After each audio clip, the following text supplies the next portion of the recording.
My daughter came home crying after being invited to a Christmas party at my in-laws. When I asked her what happened, she silently handed me a gift-wrapped present. "Mom, look at this." "Why? Why do I have to go through this?" I was speechless.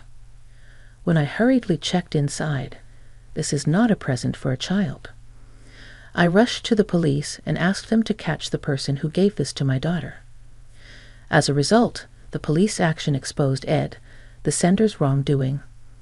It turned into a big commotion involving relatives, and the sender received a punishment like the end of the world. I'm in my 40s, and my husband works at the same company in his 30s.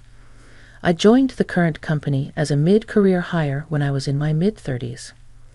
At my previous job, I decided to change jobs when my boss at a party called me an old maid for not being married at 30. The current company values merit over gender or age. My husband, who became my direct supervisor, took care of me when I joined. We had a shotgun wedding, and now have a daughter in 3rd grade. She's a quiet girl who loves reading and is kind to everyone. My husband has a sister who is a troublesome figure, and my relationship with her is far from good. Luckily, I have a good relationship with my in-laws, so things are somewhat smooth. My sister-in-law, who adores her brother, my husband, seems to dislike that I'm older than my husband and am his wife. She looked down on me for having a shotgun wedding, calling me an old hag. Despite saying that she used to come over frequently when we first got married. Having a baby at an older age means it's harder to get your body back. I wish my brother would be disillusioned seeing your wrinkled, saggy belly. She'd laugh at my big belly, suggesting it might sag to the floor. I was even told I'd go gray from the stress of childbirth. In the end, she'd always leave saying, "Just age more and get dumped by my brother." I try to ignore her but feel inferior being older than my husband, so I try to distract myself and not take it to heart, but it's not like I'm not hurt. Sometimes her mean laughter haunts me. Then, shortly before I was due, her pregnancy was revealed, and she too had a shotgun wedding. It seems she had no capacity to worry about others. So, my sister-in-law stopped coming to our house, and the chances of us seeing each other dropped abruptly as she moved to another city after marrying and living with my in-laws. I was relieved not to be exposed to her sarcasm anymore. Now I could focus on my childbirth. I later gave birth to a healthy baby girl. The birth of my daughter was a bit tough and took some time, but I got courage from my husband holding my hand and encouraging me the whole time. When our daughter's first cry echoed in the delivery room, my husband thanked me and said, "You did great," and we both cried tears of joy. 7 months after our daughter was born, my sister-in-law had a baby boy. Then she started coming to our house, a 1-hour drive each way, just to make snide comments to me. Moreover, the comparisons she made were between our children. It's obvious that a kid born to an older mom would have a wrinkled face. My kid's skin is so smooth, isn't it? The age of the mother at birth really affects the child, she'd say. I was just dumbfounded. At that point, I was too busy with new parenting challenges to pay much attention to her snide remarks. The problem was that she never brought any baby supplies with her. She'd come without spare diapers or formula, and then take a bunch home, saying she didn't want to run out. She'd even take home unopened formula, as if it was the most natural thing in the world. I was really baffled by her behavior of coming to insult me, and then taking things home. But then she stopped coming. My husband said that her husband's job involves frequent transfers, and they moved to a different state. We had some peaceful times until our daughter started elementary school, and found out her cousin, my sister-in-law's son, was also enrolled there. We moved back here because of my husband's job transfer. I knew then that my peace was over. Regardless of our relationship, my daughter and her cousin got along well. My daughter, being bigger and very sincere and kind, took good care of her cousin. He, on the other hand, was very popular and always surrounded by friends. When they reached the 3rd grade, they ended up in the same class. One day, my daughter won an award for a reading reflection she wrote for a summer project, even got published in the newspaper. The whole family and relatives were talking about it. The school they attend operates on a trimester system with a 1-week break between summer and winter breaks. We were visiting my in-laws during that time. This time, perhaps because they heard my daughter's reading reflection had won an award, there were relatives present who usually don't get together. But my sister-in-law didn't like that our family was the center of attention. "It's not fair that book was supposed to be for my son, but your daughter took it," she said. The truth was they had just swapped books. They couldn't decide which book they wanted to read, so they agreed to swap after finishing. After each of them finished reading the 2 books, they discussed and decided together which book report they would write. My nephew liked the book my daughter read first, so she let him have it. When I explained this, my sister-in-law accused me of writing the reflection for my daughter. Actually, I used to write novels as a hobby in college. She must have heard from my husband about that, unknown to me. My sister-in-law was spreading rumors among the parents at school that I had a connection with one of the judges and had asked for a favor for my daughter's writing competition. My daughter heard the rumors and was downcast. Seeing her so downcast that she even stopped reading her favorite books, I had reached the limit of my patience.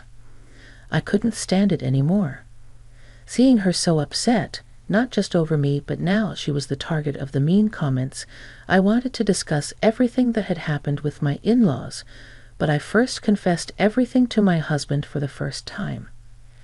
I told him everything his sister had done to me since we got married. She had even taken clothes I bought for my daughter when she was a baby. "Babies can't tell the difference between boys' and girls' clothes," she would say. She even hit me and called me fat when I was pregnant, saying I looked like a sumo wrestler and should try a sumo stomp.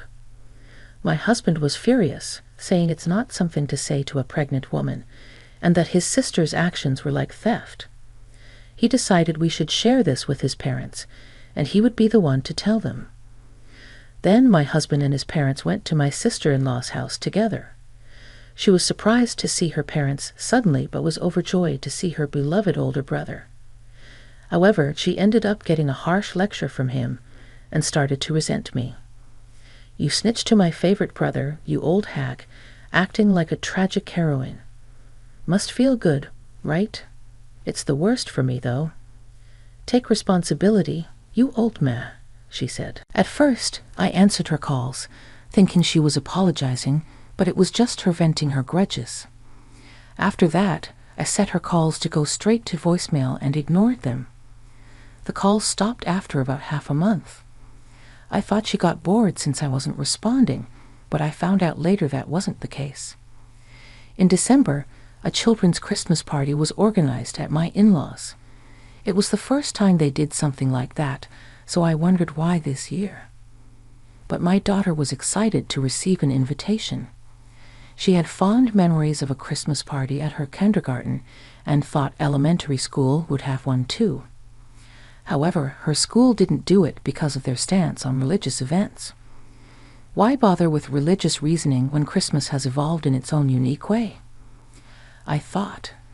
But apparently, some parents are quite fussy about it.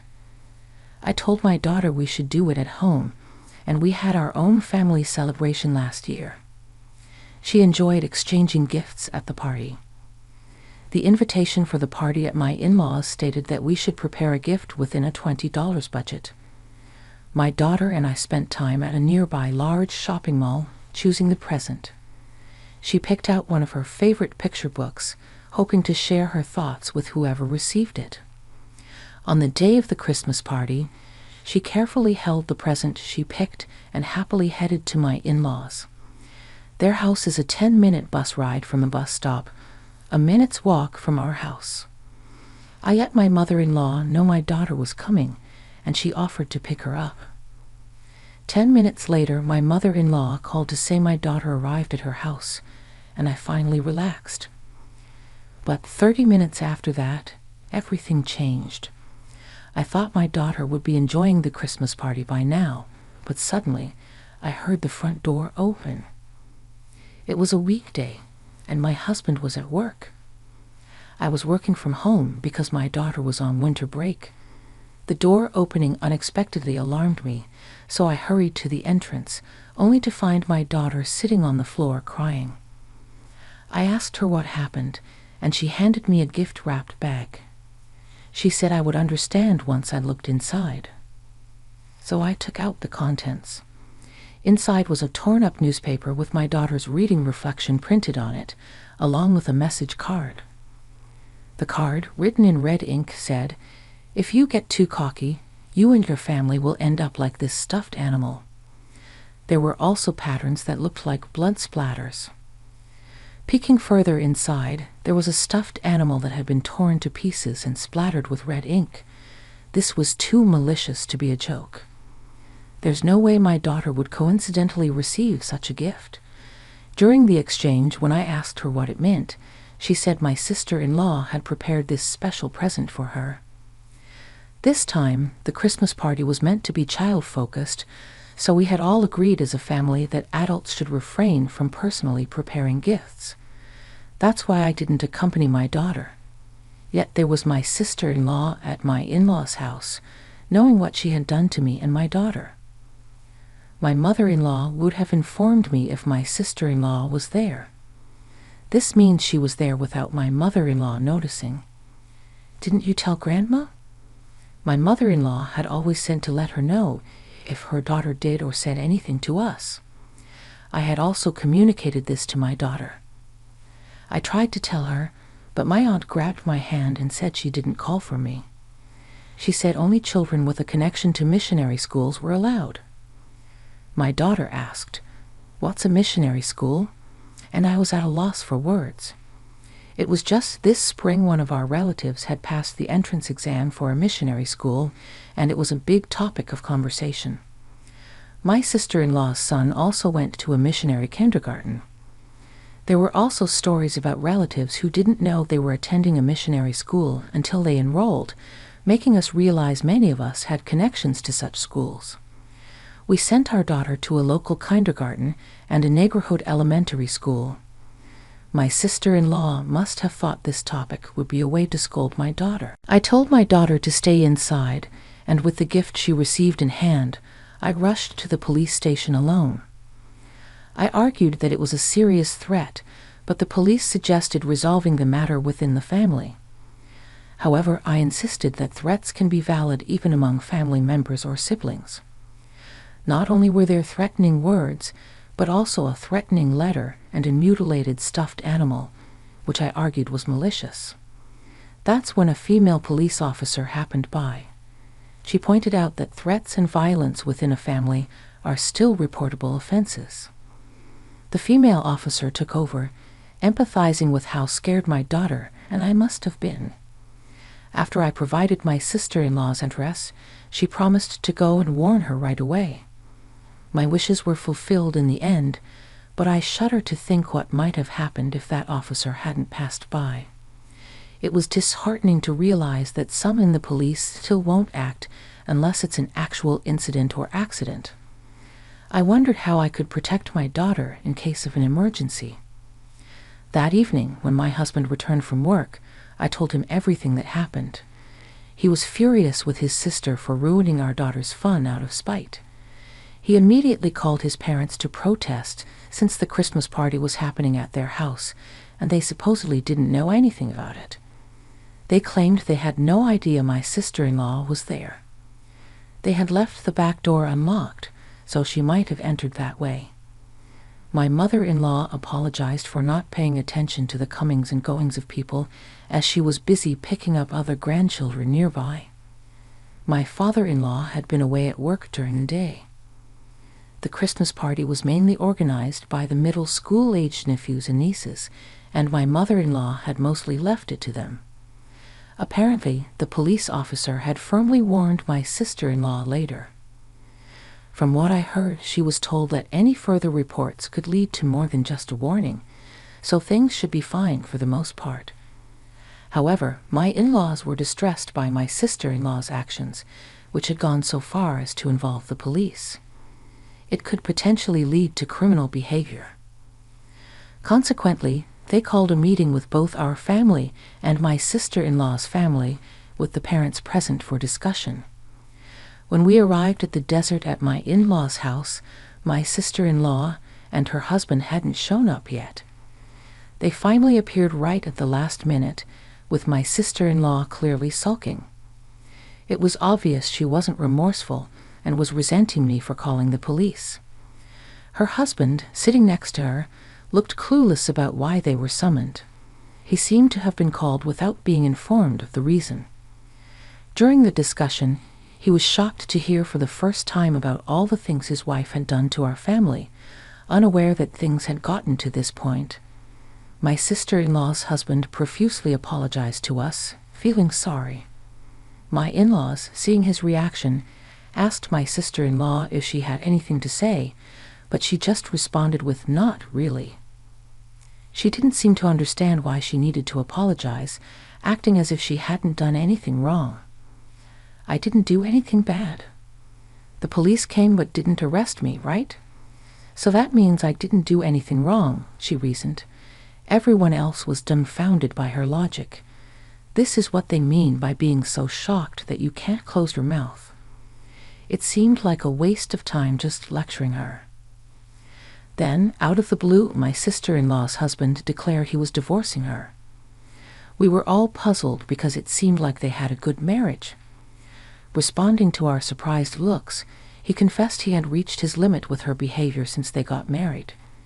He hadn't complained about her not doing housework during pregnancy, and he hadn't scolded her for neglecting childcare and going out to have fun, thinking it was stress from being a new parent. But her carelessness with housework once led to a small fire, forcing them to move.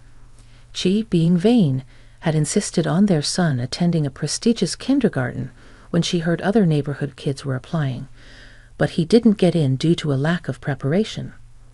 Embarrassed, she forced another move. While his job did involve transfers, they weren't as frequent as their moves suggested. He revealed that the frequent moves were not just because of his job transfers, but also to maintain my sister-in-law's image. After failing the kindergarten entrance exam, she tried to get him into an international kindergarten, and when that didn't work out, they barely managed to get him into a missionary kindergarten. Choosing a public elementary school was only because their son wanted it, and my sister-in-law reluctantly agreed. After her husband supported their son's wishes, he feared their son would be sacrificed for her vanity, and had been considering divorce already. With her harassment coming to light, he felt he had no other choice but to announce it now. My sister-in-law, somewhat aware of her actions, didn't dispute what he said but seemed taken aback by the divorce. "Wait, what do you mean divorce? You never showed any signs of this," she said, suddenly starting to apologize to us, thinking it would help. "It was just a joke, right? Just a little prank. I never thought you'd take it seriously."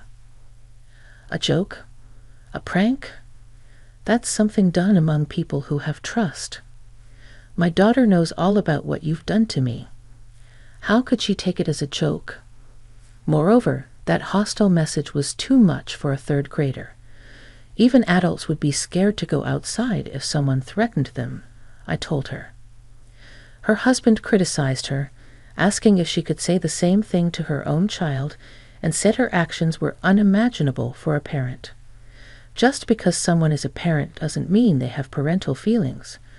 There are people who can't be real parents, and she is probably one of them, he concluded. My husband, seeing her crying, told her sternly that crying wouldn't fix anything at her age, and that she needed to stop thinking tears would get her out of trouble.